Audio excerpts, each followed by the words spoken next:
Good evening, everyone, and welcome to Narok. This is Wayne Hackman, aka Whackstar, and we are on day 4 of the electric motorcycle challenge, where we are riding 1,000 kilometers on a Roam electric motorbike around Kenya, raising awareness on electrical poverty that takes place even here in this community, and helping people put solar into their homes, as well as raising money for a big project that we're hoping to put solar into the home, into a school that in near Lake Victoria. So if you want to know all about that, go and check the link in the description. There is a GoFundMe connected to this, as well as the opportunity for you to give super chats here and stuff like that. All the money that we raise goes towards this project, as well as the adventure that we are participating. And so if you've enjoyed the video diaries that I've been given to you, just give a thumbs up, a like, or even if you give a super chat, or perhaps even go.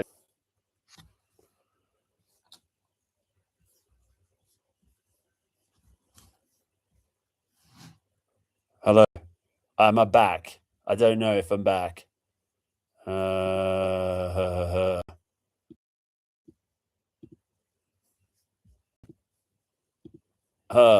don't know if I'm back. Yeah, now okay, good. Right, I don't know where I got to. So let me start again. So day 4, we were in Niavasha. We stayed at Sanctuary Farm, and that was yeah, that was a very that was a lovely experience. I didn't sleep very well last night, so I was cold, and that was the problem. I was sleeping in my hammock, and my what do you call it? My sleeping bag wasn't good enough, and so I got cold and I didn't sleep. Anyway, we set off this morning, and it was a good experience, until we got to the game park. I went through Hell's Gate. The plan was to cut across over the hill, while Ryan was going to go around and use the road. We were going to kind of do a race to see if my motorbike would get there quicker by going line of sight, and Ryan doing a sort of long detour. So I got into the park, that was no problem. And then this is where things started to go a bit wrong. Uh, what happened was the sat nav just started taking me down these random roads that weren't even there, and I got to lock gates. I got to parts of the geothermal plant that I probably shouldn't have been at, and there was one moment where a security guard ran out and was going, "What are you doing here?" and said, "I'm really sorry, I'm lost." And he said, "Oh, go to the tarmac road." And so I went onto the tarmac road, and I carried on, and I didn't get anywhere. I ended up at another electrical generating plant, where a whole load of security guards said, "No, go to the Murram Road down the bottom there." So I went there, and I ended up sort of coming out in the middle of this random Maasai community right on the Narok Nakuru border, and and so then I bumped into this guy. I don't know if he was a counselor, an official. What did he call himself? I can't remember what he called himself. But he was obviously a local official, and he saw me and he started chatting to me, but he couldn't speak much English, and my Kiswahili is very poor, and I said, could you show me to Suswa? I was going, and he said, yeah, follow me. And I thought he was going to take me to a road or to an interchange and say, go this way, but then he ends up going to his house, running in and getting his helmet, and then there were all these kids around, and then another guy comes out, and they said, yeah, we'll take you to the junction that you need to go. And I said, well, okay, only if that's okay. Um, and so they take me on this amazing journey, but terrifying journey, because the roads were really, I had to wade mud. There was roads under construction, and twice they took me up an incline that the motorbike just could not handle, and which really panicked me, because The first time it happened, I thought it was because the first battery was quite low, and so I thought, oh, no problem, I'll flip over to the good battery, 100% battery, and it happened at 98% again, and I thought this is not good. That the motorbike is not working, and so so anyway, we got to the junction at the end, and then Ryan, bless him, had been waiting 2 hours for me. There was such a big detour. It was amazing riding. I must admit, I look back at it and it's like a complete adventure, and I really hope I've got lots of good video footage. So when I put all of this together in a full sort of video series, sort of the end of December, beginning of January, you'll be able to kind of get an experience, a grasp of what it was like. We get to Narok, and then there's a cafe there that we stopped in, and we charged one of the batteries for a couple of hours while we had a sort of late lunch. And then the campsite that we had seen is this funny little campsite. It looked really good on paper. And I called the guy and I said, look, we want to come and stay. Can we just rock up? Yeah, yeah. And he was in Narok, and he said, oh, we'll take you. And I said, well, before we go, I just want to make sure that we can charge the batteries when we get there. Have you got electricity? Yeah, I've got electricity. Are you sure? And I showed him, we met him in the cafe, and I showed him the equipment. Said, yeah, no trouble. It will be fine. There was a bit of a language barrier there, and we were trying to understand. And then we went on another 40-kilometer ride, a bit closer to where we're going tomorrow. And we're in the middle of nowhere, but it's a remarkable place. It's the guys obviously created this website to try and attract people here. But they're incredibly welcoming. It's sort of given us this whole Maasai experience. I've got a decent mattress to sleep on tonight as well. The only problem when we arrived, they have got quite a good solar system here. I mean, you can see that there's electricity here, and theoretically could calculate it, but they're using lead acid batteries here. And I did a quick calculation in my head that actually one of my electric motorbike batteries would completely deplete their system, and we needed to charge two. And so I thought, oh, what am I going to do?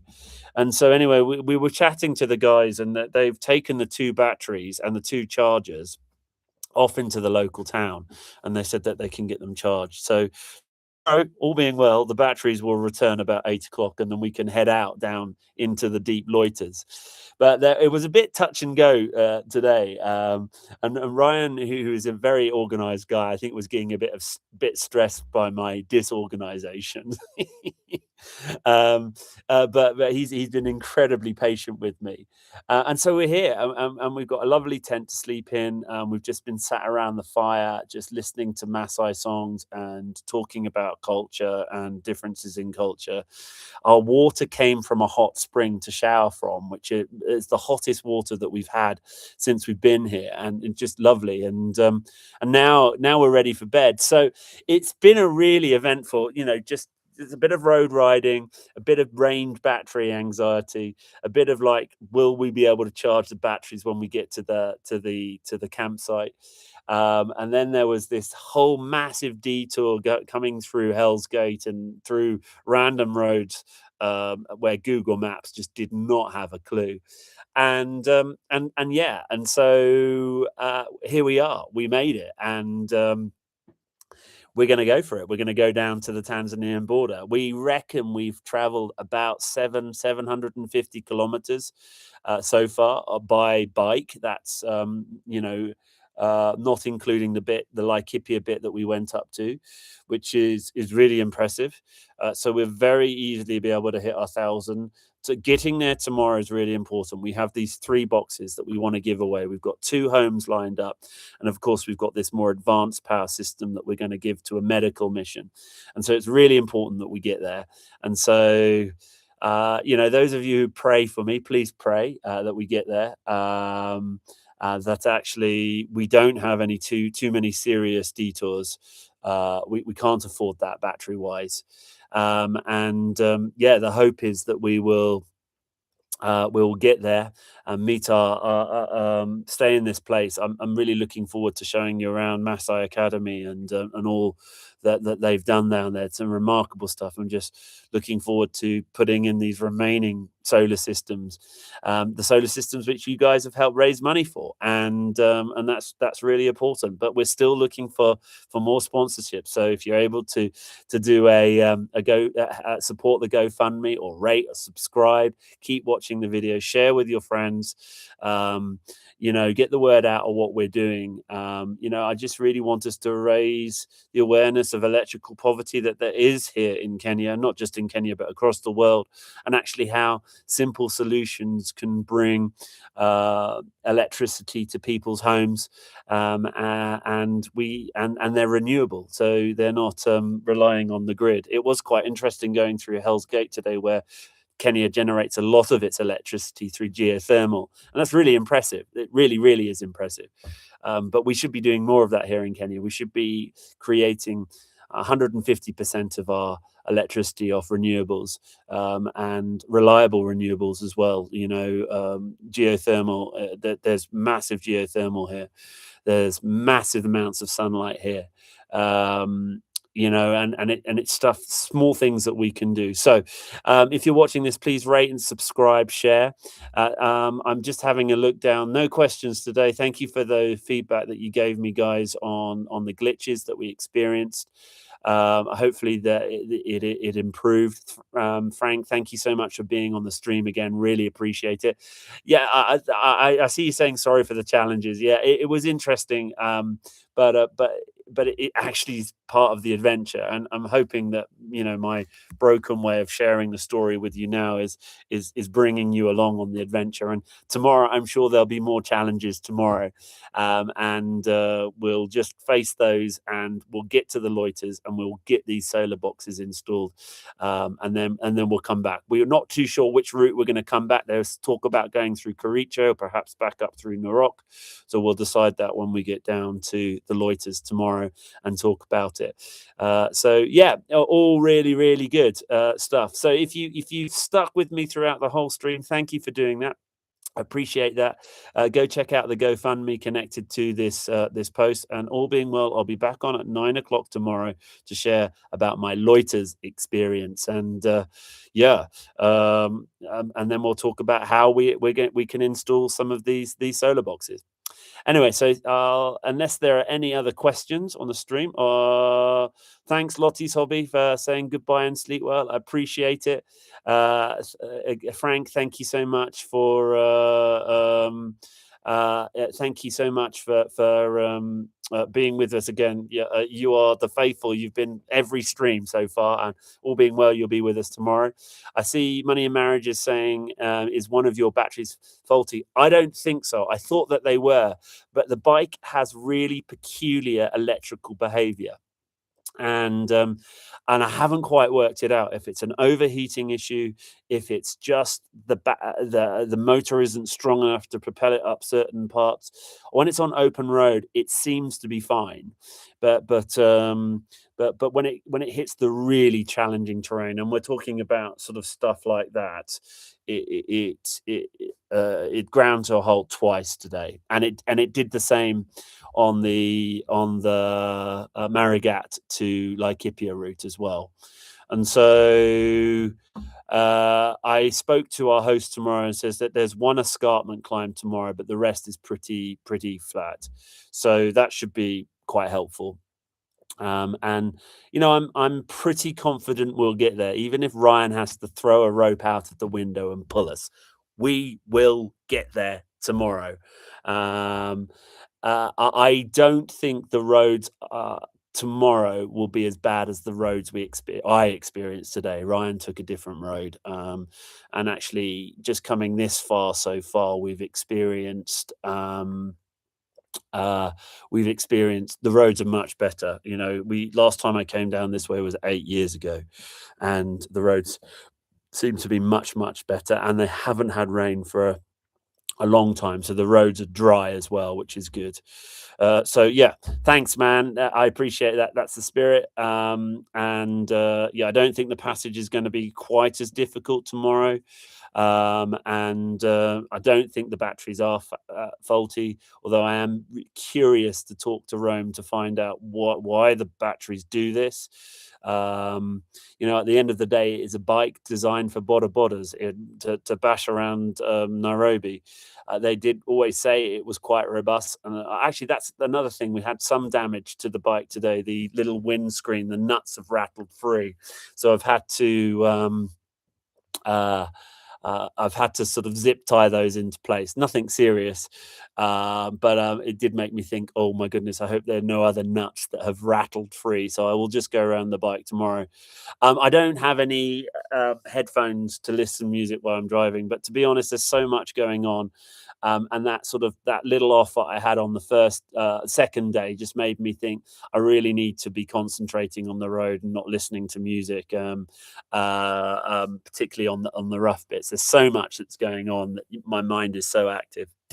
Right. I don't know if there are any more questions, but you guys are awesome. Thank you for sticking with me. Very grateful. Please rate and subscribe. Go check the TikTok out. Go check the Instagrams out. Go check the other videos that I'm posting on YouTube. Of course, there'll be a lot more coming when we get to a lot more coming when we get there.